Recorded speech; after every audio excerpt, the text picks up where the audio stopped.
Good morning, good afternoon, good evening, and welcome to one of our webinars this afternoon.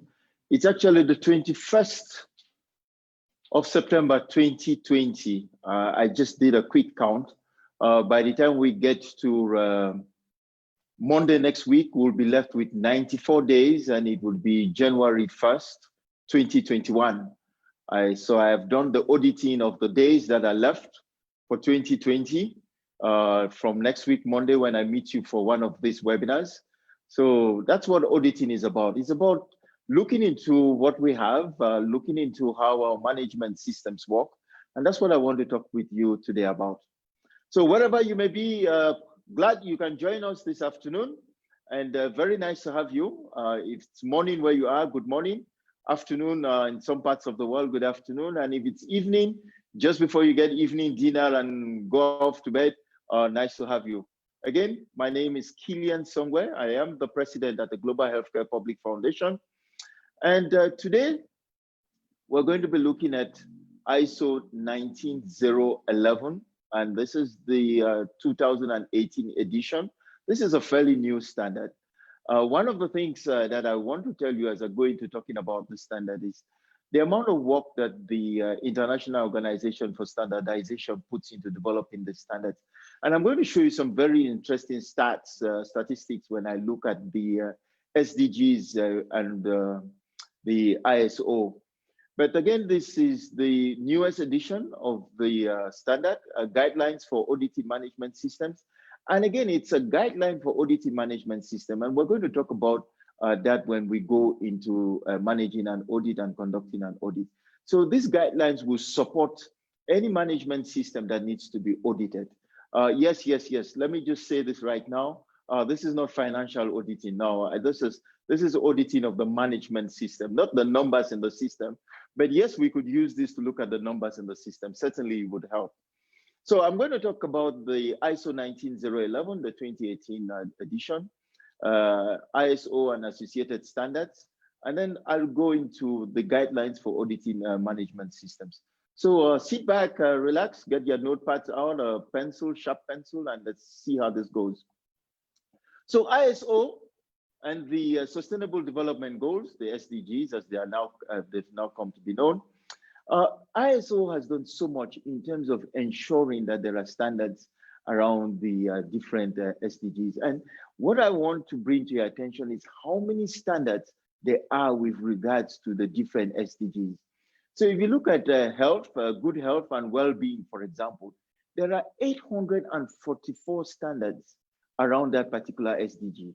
So basically what the standards are trying to do is ensure the fact that the activities that are going to be carried out, if we took health, for example, that those activities are done the same way all the time to ensure, one, that the quality of the service, the quality of the product that is going to be delivered is ensured.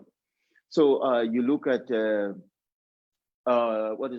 decent work and economic growth, 965 different standards and guides, technical papers that have been written to support that particular SDG. So this actually shows you the extent to which the International Organization for Standardization is going to ensure that the Sustainable Development Goals actually are standardized to be able to ensure that there is the same kind of service and product delivered across the world. Looking at the next set of SDGs from SDG 10 down through 17, reduce the inequality, 161 different guides and standards around that. Sustainable cities and communities, 895 standards around. It is really important to be able to appreciate what the standards do to our everyday life and to the businesses and services that we're going to be able to produce. And I think the relationship between the International Organization for Standardization and the SDGs is a really great depth in terms of trying to move and advance activities, product, service delivery, so that it is standardized and we can all get the same quality every time that we want to get it. So that's just a quick intro to show you what is going on from the International Organization International Organization for Standardization and the Sustainable Development Goals in terms of two very important a very big and very useful collaboration that is going on. So moving on to talk about the ISO 19011 guidelines for auditing management systems. And I might have mentioned this in one of my previous webinars. When you talk about the management systems and you talk about the high-level structures for management systems, this is a guideline. It is one of the ISO documents, but in terms of the fact that this is a guideline, its structure is a little bit different. So it looks at the scope. It talks about the normative reference with regards to this particular standard. And it looks at terms and definitions. Terms and definitions are a very important part of doing business. Why is it a very important part of doing business? Because it is really important that both the clients and all interested parties are able to recognize what you mean when you use whatever word that you use, that everybody across the board recognizes exactly what you intend to transmit in terms of the communication. Then there are the principles for auditing, very important. The principles for auditing come even before you even go into looking at the managing an audit program or even doing the audit. Then the crux of the matter is actually conducting the audit. So much time is spent on talking about managing the audit and planning for the audit, but then there is the actual activity of conducting the audit.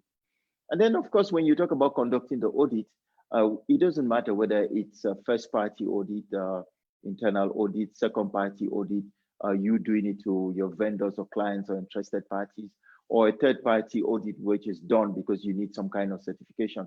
The competence and the competence of the auditors is very key. Competence of the lead auditor, the competence of the team is very, very important to be able to continue to do the audit. So to be able to go forward, let's just look at a very simple word, audit. Let's look at a very simple word, audit. Systematic, independent and documented process for obtaining objective evidence and evaluating it objectively to determine the extent to which the audit criteria are fulfilled. That is really crucial. Why is it crucial? Because what it does basically is that there is a very clear objective evidence. There is something that you are going to use as the basis to be able to make a decision.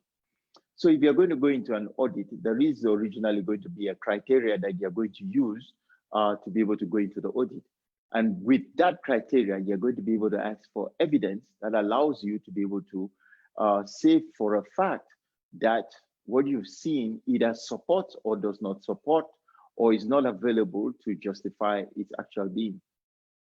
So just looking at how the auditing management system comes into play and the role of the ISO 19011 in all of it is really key. So 3 parts: defining the program and its objectives. Why is there going to be an audit program? What are the objectives of that particular audit? Completing the audits needed. In a program, what is going to happen in a program is you might actually end up with, in a period, say 12 months, you might actually end up with about 3 or 4 different audits. And if you have 3 or 4 different audits in a period of 12 months, that means that you are auditing different sections. You might be auditing different units of your system, or you might be auditing a vendor unit part of your system. You might be auditing the actual service delivery of your system. You might be auditing the product making of the system. You might be auditing different parts of the audit. So completing the audits needed for that year allows you to be able to say that the period, the audits that were made for that period were actually done. And then reviewing results and the processes from the audit is also key. It's also very key into looking at, and all of these 3 ABC actually accumulate in allowing the ISO 19011 to be a useful tool in doing this. So defining program objectives. Going back to A, what are you looking at? You're ensuring and understand the specific objectives to allow you to achieve what is going to be done, make audit arrangements, assigning roles and responsibilities. As I said earlier on, there is going to be a lead auditor, and then there are going to be team members to the audit team. defining the number, the scope, location, and duration of the audit. It might just be one company, but it might really be a big company with locations in different places. And those locations in different places, you want to be able to know where you're going to be, which location are you going to be auditing from, what will the scope be at that particular location, and then duration of the audits, determining criteria and specific checklists. Establishing review procedures. How is the audit program going to be reviewed? Remember, you're looking at the program, so you have multiple events that are happening at the same time. You have multiple audits that you're going to have carried out in that course of that year. Completing the audits needed, planning and reviewing internal documents. What are the documents that you need to be able to look at and be familiar with as the auditor for the system? Collecting and verifying audit evidence, generating findings and preparing reports, communicating the findings. All of these things actually constitute the second piece, ensuring that you actually have a program that works, because this program has to be reviewed to ensure what needs to be achieved in the next cycle or the next 12 months. Then review the results and the processes, assessing results and the trends from the audits. There might be some things that you might find out that in course of conducting your 4 or 5 audits within your structure, you actually identified certain things that came up, you trend them, and it allows you to be able to make some good judgment for future audit programs. Conforming with audit programs, evolving needs and expectations of interested parties.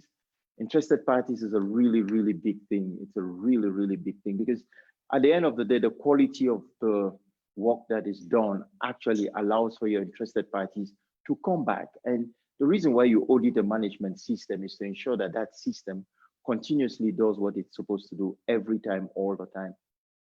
Analyzing audit program records. What records do you actually have? How do those records add to the substance that you need to have? Examining effectiveness of the measures to address. This is key, because you're not going to be looking at the exact same things every time that you do the audit. You're going to be looking at different aspects. But in the cycle of doing your audit, you want to ensure the fact that you actually do look at all the elements that allow you to produce a quality service or quality products. Then ensuring confidentiality and information security. This is really important, because you might be an auditor, an internal auditor for your organization. You might be an auditor for an outside client. You might be privy to information which you would traditionally not be in your way. And so you have to be able to agree to the confidentialities that are required to ensure that there is no information breach as you go on. So just before we go into managing the audit program, there are some very basic principles that you have to have as an auditor. It doesn't matter whether you're going to be the lead auditor or you're going to just be an audit team member. 7 of them in actual fact. The first one is integrity. Integrity, the foundation of professionalism, basics that actually allow you to be able to say, or allow the rest of the team to be able to say, you know, we trust the auditor, we respect the auditor. The quality of being honest and having strong moral principles. Again, piling up onto the issues of confidentiality. People want to be able to share information with you, but they also want to be comfortable with the fact that you're going to treat it as a professional. You're going to be able to use professional judgment to be able to come to decisions that you would come to. Fair presentation. Report audit findings and conclusions truthfully and accurately. This is just as important as actually conducting the audit itself and making sure that you have the objective evidence that needs to be seen, and that you actually report it so that, yes, the audit is truthfully a spot in time, but should there be another audit team that comes a few days after you, a few weeks after you, what will they find about that particular spot in time that you audited? Due professional care, diligence, professional judgment. You have to be, and we're going to look at this when we talk about competence. Yes, you're going to be trained in Yes, you're going to be trained in as being an auditor, but you also have to have the technical experience for the management system that you're going to be auditing. So for example, if you are going to be auditing the environment, for example, the 14,001 series of the ISO standards, yes, you're going to have to be trained in that particular series of the standards. And you would also need training on the auditing guidelines so that now you will be able to carry out the audit with specific knowledge to what is regarded for in the environment. Then confidentiality, proper handling of sensitive and confidential material. That's paramount for you to be able to carry out a good audit, or for the client to allow you to be able to conduct a good audit. Then there is independence, freedom from bias, undue pressure, conflict of interest. Conflict of interest, yeah, for example, you're going to audit one of your clients, and client happens to be one of the main manufacturers of a precious equipment that you either have in your facility or an equipment that you own. There you certainly have conflict of interest. Undue pressure, you might have shares. You might have shares in one of the company's arms, and you actually, if you are now going to make a decision on that particular product, then you might just be under undue pressure, because whatever you find, whatever your findings are, would actually directly impact the stock market and directly impact your gains. So that is also very important. Then there is the evidence-based approach. It is verifiable. You want to ask, you want to see, you want to touch it, you want to smell it, you want to know it's actually there. That's really just ensuring that, yes, this is the evidence I'm looking for, and indeed it is available. Then there is a risk-based approach. Consider the risk and opportunities. Here you're actually looking at issues in the planning, you're actually looking at issues in execution, and you're looking at the issues in reporting. What could possibly come up that could actually move the needle, as you see in the diagram next to it? So it's low risk, medium risk, or high risk. You have to look at what are the risks involved in actually conducting that audit. So managing an audit program. Managing an audit program. This is just looking at the program in its entirety. And as I said earlier on, your audit program might be actually 3, 4, 5 different audits that you're going to have in the course of the year. And those audits have to be clearly defined. When exactly are they going to be happening? And what units is it going to be conducted in? You might actually choose to do all units, but you might actually also choose to just pick one particular element and then look at it as it traverses all the units. And that also would still be able to give you some very useful information as to what is going on in the organization. So in terms of looking at it, this is just straight out of the standard. 5.1 generally talks about general. What are the general elements that you're thinking about? So in going straight into 5.2, it says establishing audit program objectives. The audit program objective is key, because that's actually a guiding principle in terms of what do you want to achieve? What are the elements that you want to know? It might actually be a focused audit to a very specific area in the organization. You actually did find a number of non-conformities because the clients complained. And after resolving the client's complaint, you decide a few weeks, a few months after to do a focused audit on a specific area with a very clear objective. You want to be able to address the issue that came up from the clients. Determining and evaluating the audit program, risk and opportunities. Yes, you want to be able to ensure that why are you doing 5 audits a year? Could you actually be doing 2 audits, or do you need to do more audits? Determining and evaluating the audit program truly depends on the complexity of the institution or the organization that needs to be audited. The more complex the organization, the better off it is to be able to do more audits. It allows you to be able to get a fine print and to be able to look in more detail into what needs to be done and what needs to be known about the organization. Establishing the audit program, you've done an evaluation. Now you decide, okay, for the next 12 months, this is what we want to do. This is how many audits we want to have. And this is how we're going to implement the audit program in 5.5. Monitoring the audit program. program from the audit 1 to audit 2 to audit 3 and audit 4 and 5, you actually want to be able to make sure that you can actually monitor each of them as you go on. There might be a need to change the approach from one audit to the next. That need is very important because it actually addresses issues around risk and opportunities that you could actually use to be able to develop your system as you go forward.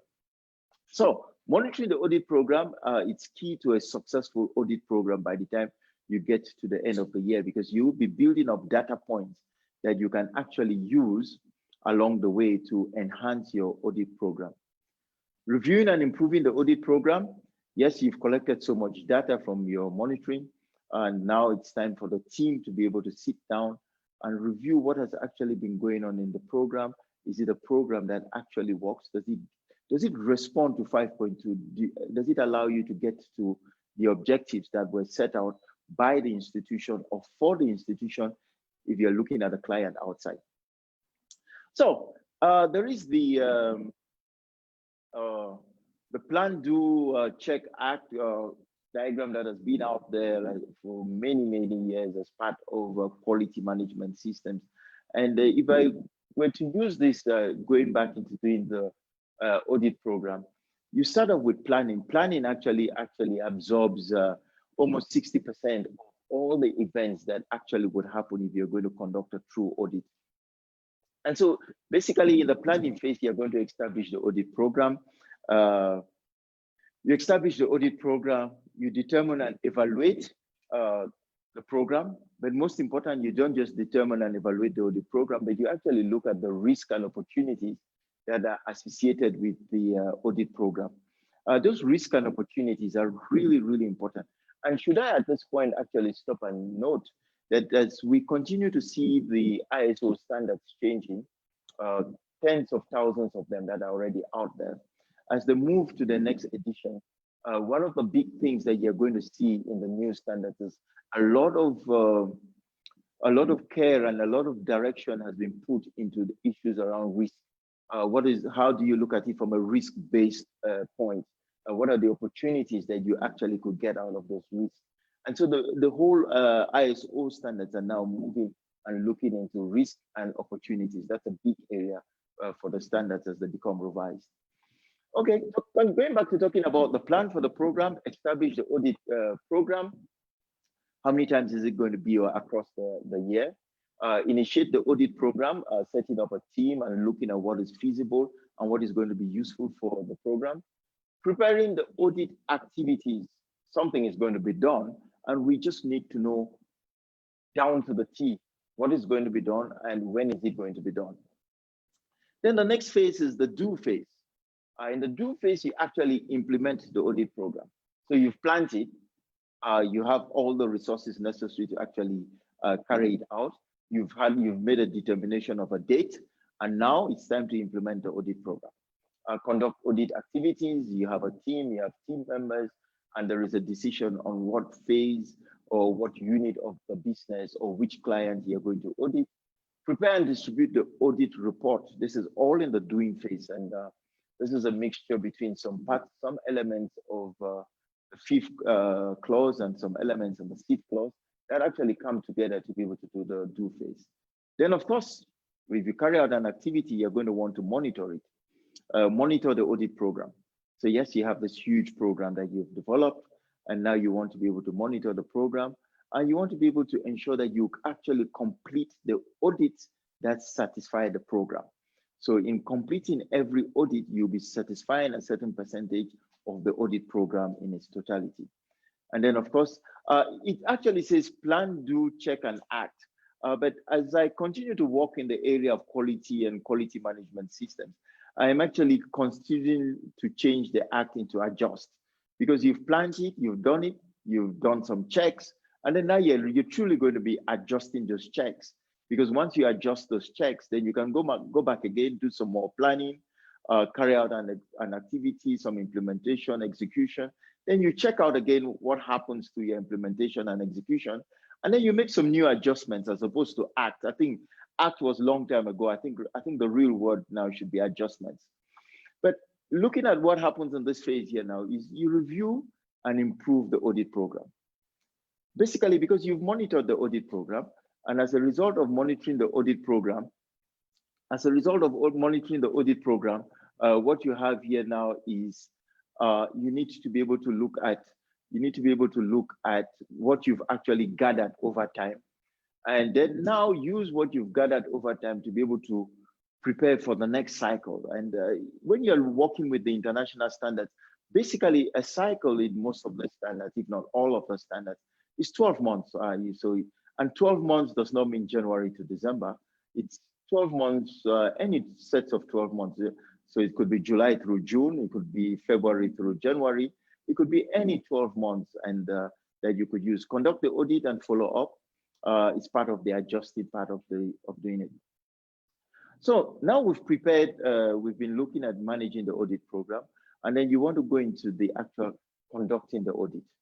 In trying to go into conducting the audit, again, you have to initiate the audit. Initiating the audit is a very important piece. This piece is important because the auditee needs to be informed in a timely way, and the auditee has to be able to acknowledge information and that they've been told that there is going to be an audit. Again, I'm looking at this from two perspectives. It could be an internal audit, or it could be an audit of a supplying client or a vendor out there where you're actually auditing a part of their systems. You could be auditing their transport mechanisms to ensure that their deliveries to you are going to be safe and they're going to be on time, and that there will be no undue pressures with you getting the product that you require from them. So initiate the audit. That communication is important. Prepare audit activities. In preparing the audit activities, we really want to be sure, you want to know what is actually going to happen. This is actually going down to what is going to happen every hour on the hour. Who are the members of the team? What roles are they going to be playing? Who is the team leader? And how do they distribute their activities to the rest of the team members? And how do the team members in turn interact with the auditees? Conducting audit activities. There is a slur of things that you've agreed to that are going to be done. There is going to be an opening meeting with the auditee. You're going to discuss with them what is actually going to happen, how it's going to happen. Small things like, when are you going to stop for lunch? When do you want to have a bathroom break? What sections of, depending on the management standard that you're trying to audit, how are you going to actually be auditing that management standard? And what sections are you going to be looking at what times? That's conducting the audit activity. And then preparing and distributing the audit report. So the audit activity is actually run to a close. And conducting the audit activities, it really depends on the size, again, as I said earlier, on the complexity of the organization, or the service, and all the product that needs to be audited at this time. It could be 1 day, it could be 2 days, it could even be 3 days, depending on the level of complexity or specialization that is required, because you're actually going to need somebody with the right amount of skill and knowledge in a more complex system than you would need in a general management structured system. So preparing and distributing audit reports. The audit activities are done. All the work pertaining to that audit is returned to the team leader. And before returning to the team leader, of course, there was a closing meeting. There is a discussion with the auditees. And then the team puts together a report, which the team leader gets the pleasure to look through and be satisfied with. And then it gets distributed to the authorizing committee. So there has to be somebody who sanctioned the audit. And whoever it is that sanctioned the audit actually gets to get the report. The report cannot just be distributed to anybody and everybody.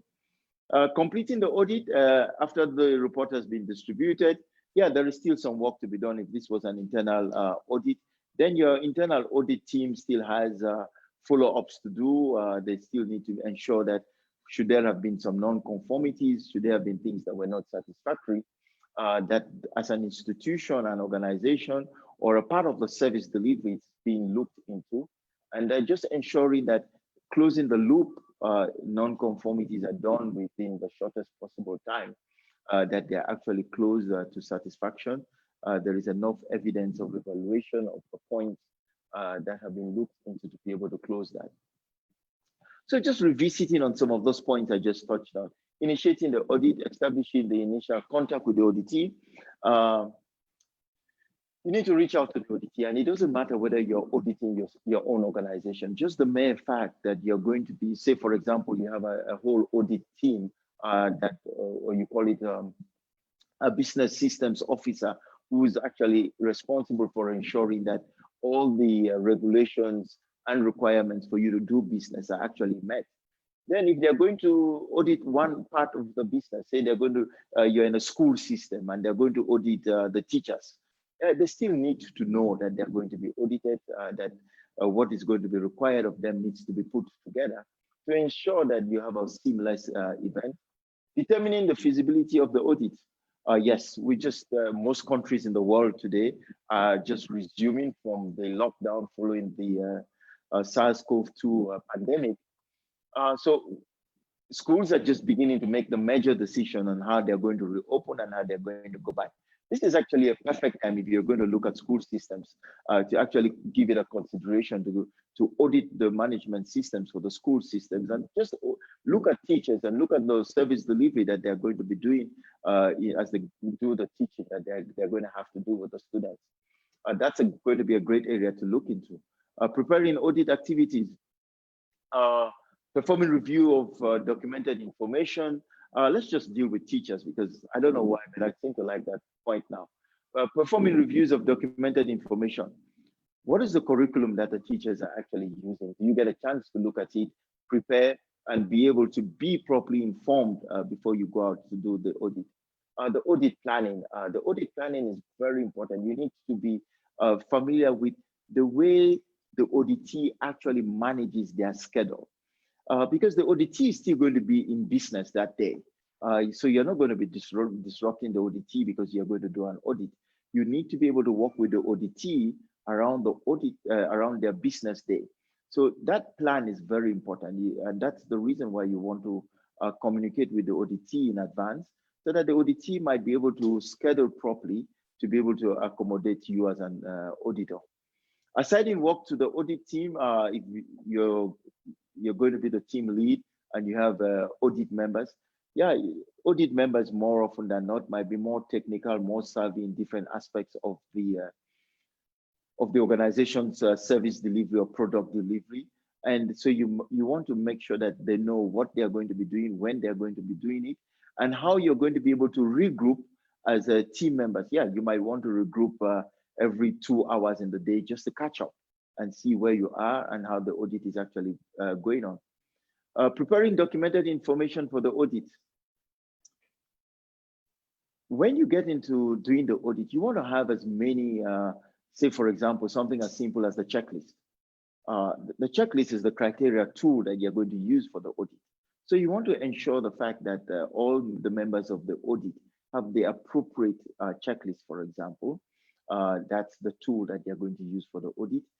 You want to ensure that if there is going to be a sign-in sheet, that the sign-in sheet is available. So all the documented elements that you're going to need for this audit, you want, as the team lead, and as team members, you just want to ensure that these things are available so that you can run a smooth audit completely uninterrupted.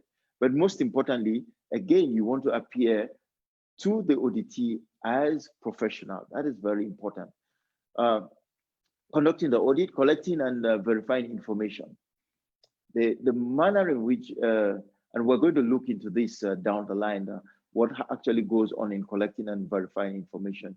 But we could go on and talk about the general audit findings. So there are going to be things that would be very specific to specific areas of the chain in the service delivery or in the product production. But there might be also general audit findings that actually touch onto the entire management system without being very specific to a specific area. Audit conclusions. Audit conclusions are really important because they pull together a number of points that come from the audit. So there are 2-3 different auditors who are out there auditing a system.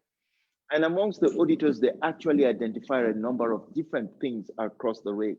When you come to the close, making a conclusion becomes very key because you want to be able to find out what did the auditors collectively find?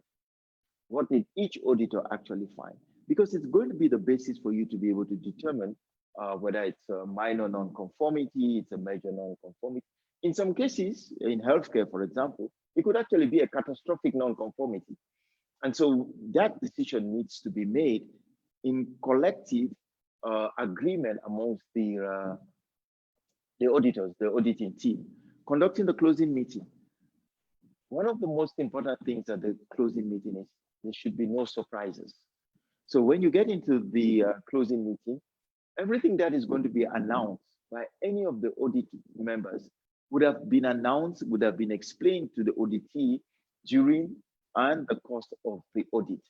So the auditee would actually be familiar with what they will be hearing.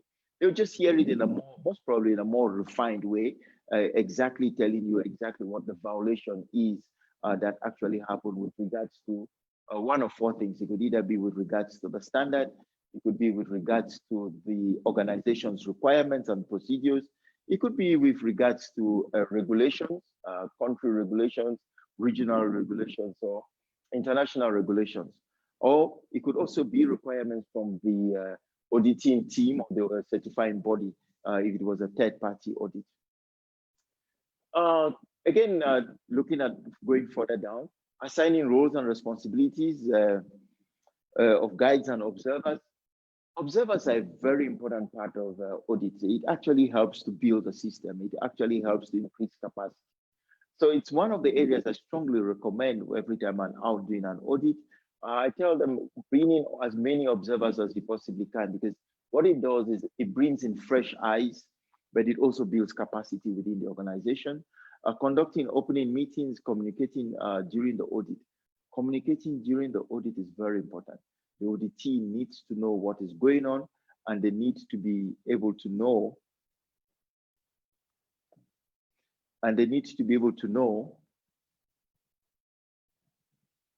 communicating during the audit is very important, because the auditee needs to communicating during the audit is very important because the auditee needs to know what the auditor is actually thinking of and what decisions they're actually making based on what they're thinking of. Audit information availability and access. Auditee needs to be able to have access. Auditor needs to be able to have access to information that they need to be able to make decisions. Reviewing documented information while conducting the audit. This is really key because it actually says there is a record. And the utility of a record in an audit is paramount as objective evidence to the fact that the activities are actually being done and the activities are repeatable, the activities are done the same way, and it doesn't matter who is doing them, but those activities will be done as prescribed. Preparing and distributing the audit report. This is key. It has to be complete. The audit report has to be complete, and ensuring that it goes to the authorizing figure for the audit. Whoever the authorizing, it might be the president of the company, it might be a unit manager, it might actually be the head of the legal team, but there is always going to be an authorizing person for your audit, and you want to ensure the fact that the authorizing person actually gets the audit report.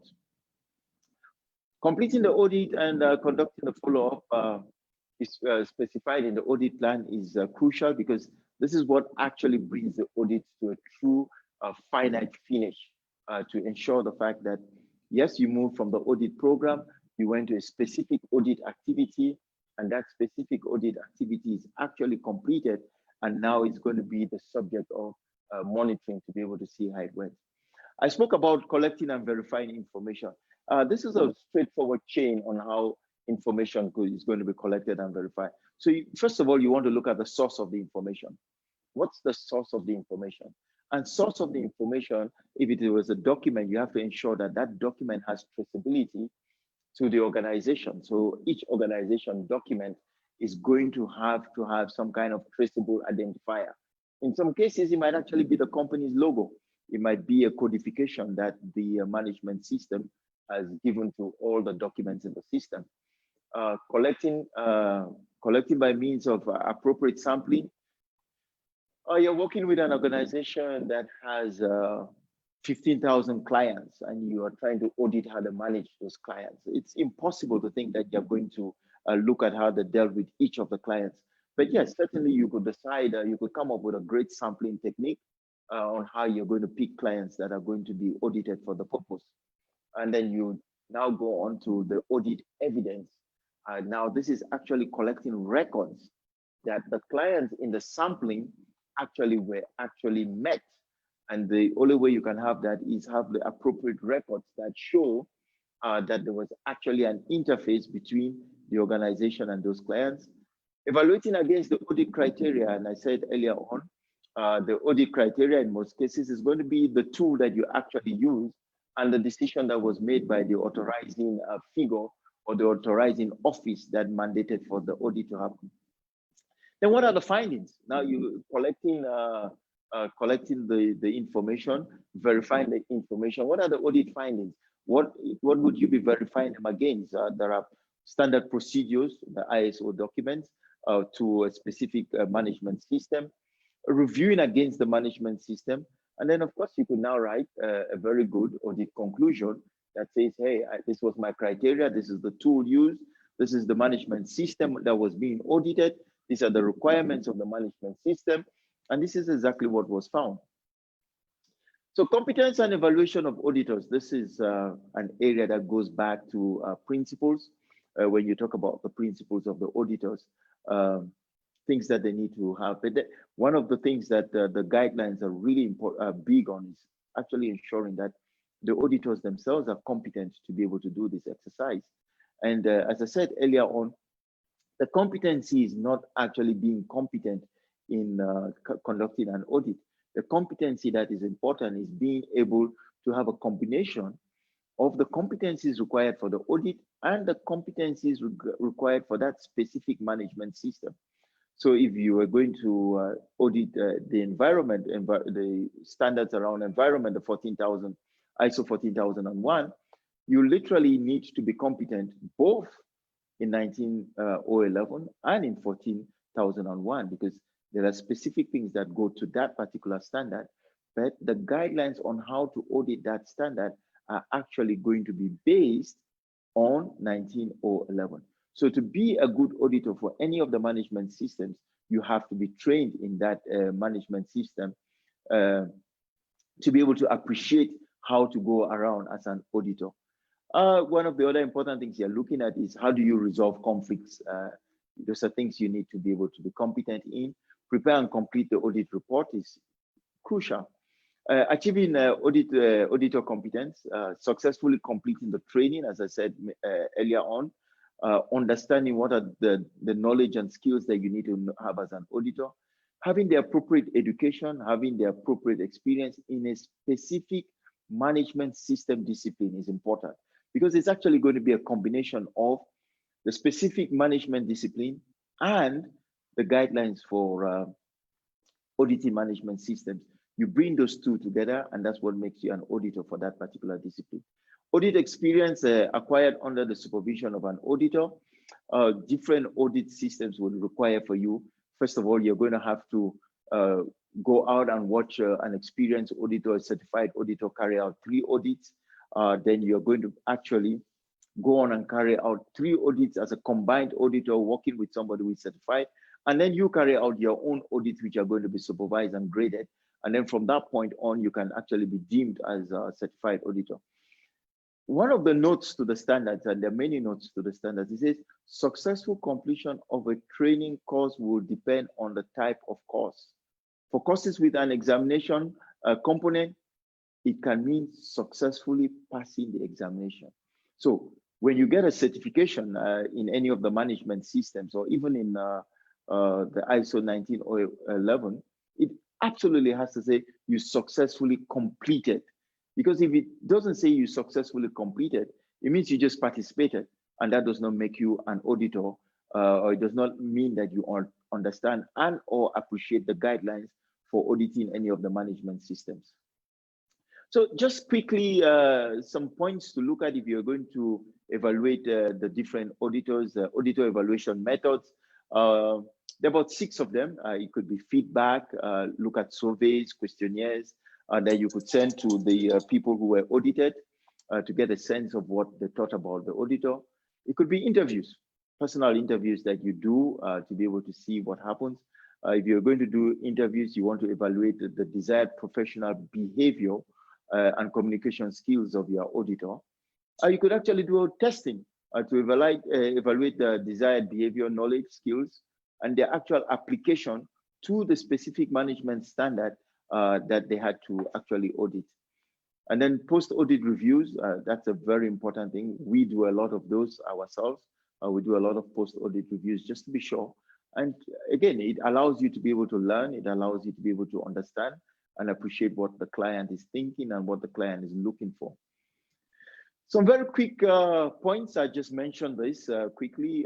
Again, as I said earlier on, the size, the nature, complexity of the product and services that is going to be audited is key, because as you're making the decision of who the auditor should be and who the team lead should be, you really need to take into consideration the size, the complexity of the service and or the product that is going to be audited, the methods for the audit. Is it going to be an observation? Is it going to be a vertical audit? What is the actual method that might be used? Management system discipline to be audited. What are the disciplines in that particular management system? You want to look at objectives and the extent of the audit program that you're going to be looking at. You might go out to look at a client. You want to, first of all, be able to appreciate the extent of their audit program to be able to know in what detail you're going to be able to conduct the audit. You went out to look at a very complex pharmaceutical manufacturing plant, and you spoke to them and they say, oh, you know, we only carry out one audit a year and generally it lasts 4 hours. It's just, we do it in the morning. Oh, now that actually sends some light bulbs instantly. And now you begin to think, oh, maybe you need a 3-day audit here, because there is a lot more, the complexity is high, and the service to be produced, the product that is being delivered is a lot more complex. And if they only do a 4-hour audit every 12 months, then now you really want to be able to invest some time into the audits that you're actually going to carry out. So that was it, talking about auditing management systems. Again, this is a whole course. It's a course that takes 3 to 5 days, which we provide here at the foundation. And this, again, as I said, the guidelines for auditing management systems applies to well over 21 different management systems. So it is not specific to healthcare. It is not specific to the occupational health, nor is it specific to the environment. It could be, you could use it in the petroleum industry. You could use it in the food industry. You could use it as well in the hospitality industry. It is a guideline that allows you to be able to look at the management system and be able to make decisions and look at 2 very important things that are in all new ISO standards: risk and opportunities to be able to improve the business. So just before I go into talking about where we are in 2020 and the SARS-CoV-2 pandemic, talking about temperatures, washing our hands, and sanitizing and wearing, having a face mask on at all times, I'm going to just quickly stop at this point, listen to a few comments. If anybody has a comment or question, some remarks. I'm sorry, no deletions. You can't delete anything I said. But if you have some questions, this is just the time for that now.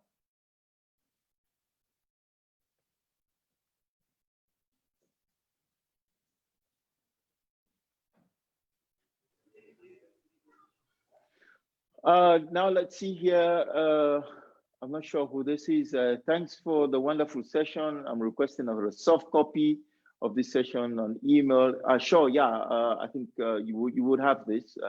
One of 2 ways you could get it. If you don't hear from us in another 2 to 3 days, just send us a quick email. We'll send it to you, but it should be on our website soon.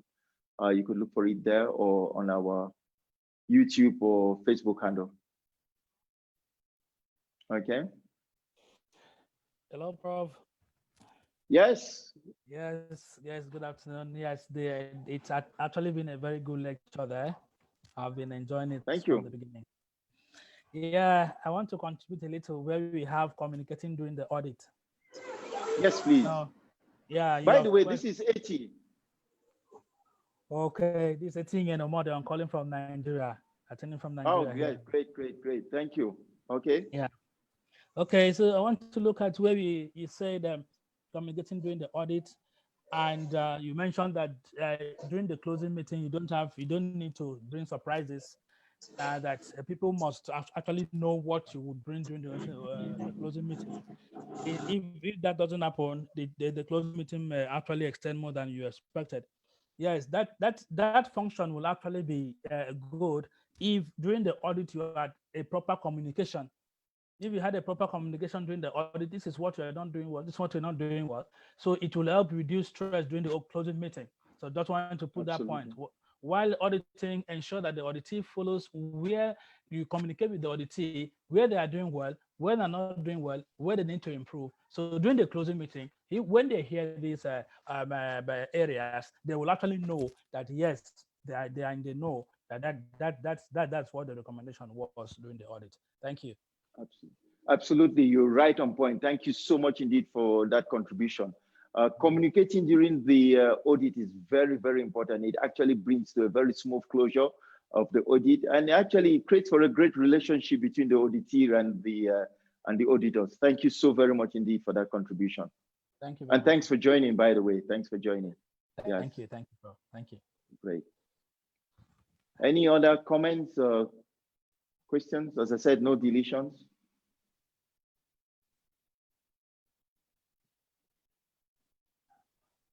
Okay.